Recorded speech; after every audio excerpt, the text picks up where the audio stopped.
सभी पत्रकार बंधुओं को नमस्कार। देश की राजधानी दिल्ली में नई दिल्ली रेलवे स्टेशन पर भारी संख्या में जो श्रद्धालु महाकुंभ स्नान के लिए जा रहे थे, अपने अपने घरों के लिए भी जा रहे थे, कल रेलवे प्रशासन की बद इंतजामी के कारण, रेलवे प्रशासन की निष्क्रियता के कारण एक बड़ा हादसा नई दिल्ली रेलवे प्लेटफॉर्म पे हुआ और जिसमें कितने लोग मारे गए उसका कोई सही आंकड़ा अभी तक सामने नहीं आया है। कोई कह रहा है 15, कोई कह रहा है 18। जो चश्मदीद हैं, जो वहां मौजूद थे घटना के वक्त, उनमें से कई लोगों का कहना है कि ये संख्या बहुत ज्यादा है। लेकिन हर बार हमने देखा कि जब भी सरकार की निष्क्रियता के कारण, सरकार की खामियों के कारण, उनकी लापरवाही के कारण कोई घटना होती है तो पहला काम किया जाता है लीपापोती का। जिन लोगों की जान चली गई उनके प्रति कोई संवेदना नहीं है। जो लोग घायल हो गए उनके प्रति कोई संवेदना नहीं है। रिपोर्टर्स के मोबाइल तोड़ो, उनको असलियत कैद न करने दो अपने कैमरे में। सरकार की तरफ से पहले मना करो कि कुछ हुआ ही नहीं है, अफवाह है, झूठ है, गलत है जो कुछ भी चलाया जा रहा है। फिर मजबूरी में जब मरने वालों की लाशें सामने आ जाती हैं तो मना किया नहीं जा सकता, मजबूरी में स्वीकार किया जाता है, फिर उस पर लीपापोती शुरू की जाती है। सबसे बड़ा सवाल है कि ये कब तक चलेगा इस देश के अंदर। देश के रेल मंत्री की, देश के सरकार की जवाबदेही कब तय होगी? कितनी दुर्घटनाओं के बाद? पटरियों पे ट्रेन आपस में टकरा जा रही है, 3-3, 4-4 ट्रेन आपस में टकरा जा रही है, सैकड़ों की संख्या में लोग मर गए, उसको दबा दिया गया, भुला दिया गया। रोज ट्रेन एक्सीडेंट हो रहे हैं, उसको दबा दिया गया, भुला दिया गया। कल जो वीडियो आया है वो बहुत हैरान करने वाला है। नई दिल्ली रेलवे प्लेटफॉर्म पे हजारों की संख्या में लोग दिख रहे हैं, हजारों की संख्या में। पूरा प्लेटफॉर्म भरा पड़ा हुआ है, लेकिन वहां रेलवे का प्रशासन नहीं दिख रहा है। उस भीड़ को कैसे व्यवस्थित किया जाए, कैसे नियंत्रित किया जाए, कैसे लाइनों में किया जाए, इसके लिए कोई रेलवे प्रशासन नहीं दिख रहा है। भगदड़ हो गई, लोगों की जान चली गई। रेल मंत्री जी इनकार कर रहे हैं पूरी घटना से, कुछ नहीं हुआ। दिल्ली के एलजी महोदय एक ट्वीट करते हैं, 29 मिनट बाद उस ट्वीट को एडिट करते हैं। आप ये करने के लिए बने हुए हैं। एक ट्रेन जो 12 नंबर प्लेटफॉर्म पे आनी थी, अनाउंसमेंट हुआ 16 नंबर प्लेटफॉर्म पे आएगी,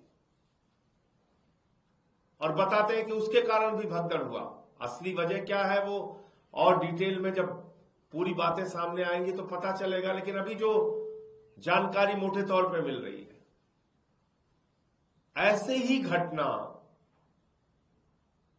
उत्तर प्रदेश में महाकुंभ के दौरान रेलवे स्टेशन पे हो चुकी है, प्लेटफॉर्म को बदलने के अनाउंसमेंट की वजह से। तो क्या रेलवे प्रशासन को यह समझ नहीं थी कि अगर इतनी संख्या में लोग इकट्ठा हैं और अचानक आप ट्रेन के बदलने का अनाउंसमेंट करेंगे तो उससे भगदड़ की स्थिति पैदा होगी, और जो कि हुआ। और इतनी बड़ी घटना के बाद उसको इनकार करने पे सब लगे हुए हैं। तो इसलिए कई बार ऐसा लगता है कि क्या मरना हम लोगों की नियति बन गई है।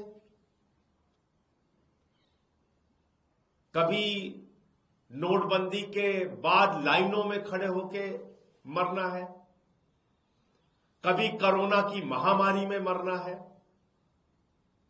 कभी महाकुंभ में मरना है,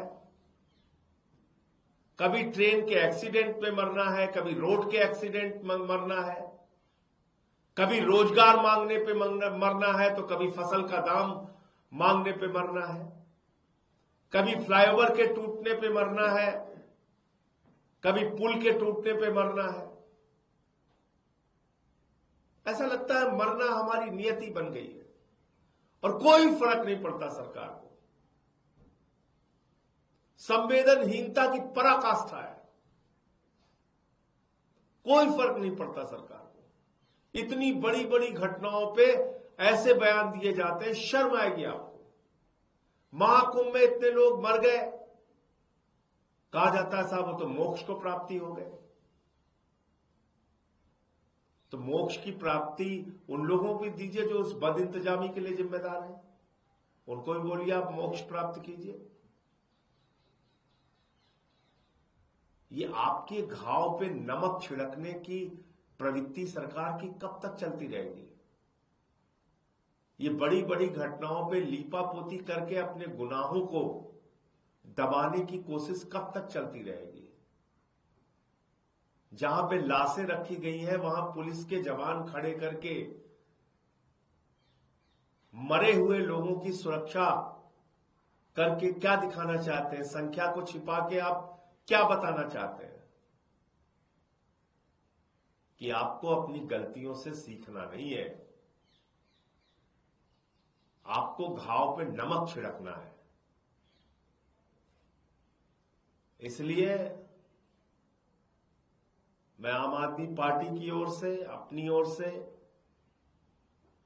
जो लोग इस घटना में मारे गए हैं उनके प्रति अपनी गहरी संवेदना व्यक्त करता हूं। ईश्वर से प्रार्थना करता हूं कि उनके परिवारजनों को यह अपार कष्ट सहन करने की प्रभु शक्ति दे, उनकी पुण्य आत्मा को अपने चरणों में स्थान दे।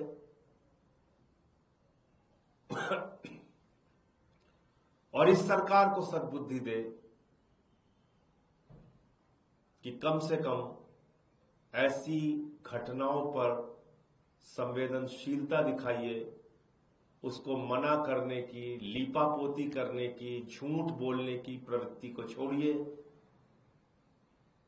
और कुछ भी बोलने पर धर्म विरोधी बता देना, देश विरोधी बता देना, विपक्ष को गालियां देना, सोशल मीडिया पे कैंपेन चलाना, ये सब घटिया काम बंद कीजिए। इससे कुछ फायदा नहीं होने वाला है, ना आपका ना देश का। गालियां आप दे सकते हैं, कोई दिक्कत नहीं। हम लोग कुछ भी बोले, आप धर्म विरोधी बता दो, कुछ भी बता दो, करो आपकी मंशा यही है। लेकिन कम से कम ऐसी घटनाओं को रोकने के लिए ईमानदारी से प्रयास कीजिए। महाकुंभ में टेंटों में आग लगने की घटनाएं हो रही हैं, भगदड़ की घटनाएं हो रही हैं। 144 साल का आपने इतना बड़ा प्रचार किया कि पूरी देश दुनिया से लोग वहां पहुंचने लगे, लेकिन उसके हिसाब से इंतजाम कुछ नहीं किया। और 2014 में तो इस देश की जनता ने भगवान चुन लिया है, तो अब उनकी कोई आलोचना तो हो नहीं सकती, क्योंकि भगवान की कोई आलोचना होती नहीं है। इंसान होते तो उनकी आलोचना की जा सकती है। उनके परिवारजनों को, जो लोग इस घटना में मारे गए हैं, सरकार को उचित मुआवजा देना चाहिए। देश के रेल मंत्री की जवाबदेही कब तय होगी ये बताना चाहिए, और कितनी घटनाओं का हम इंतजार करें और कितनी मौतों का इंतजार करें और कितने ट्रेन एक्सीडेंट्स का इंतजार करें, कब आखिर रेल मंत्री की जवाबदेही तय होगी।